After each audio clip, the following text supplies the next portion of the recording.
Matheus, saiu com pressa. Saiu com pressa. Agora...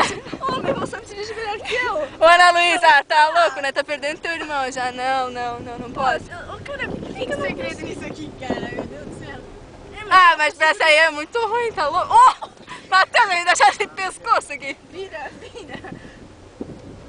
Oh, meu Deus do céu, mas não me dá. Ah, santo! Oh, rali!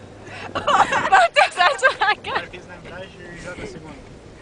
Fiz na embreagem. Na embreagem, só não deixa morrer, né? Oh, Matheus é demônio! Só que agora tu vai Endemoniada! Não dá, cara, não pode isso. Ana Luísa vai treinar, né? Não dá, não tá É certo. natural, homem, isso. É natural. Eu acho que o dia que for fazer autoescola vai ficar 3 anos, só na aula de prática. Eu não vou passar nunca. Não, eu também não vou, passo. Não passo, cara, sério. Olha ali, ó. Matheus, 2 aulas já deu, né? Acabou.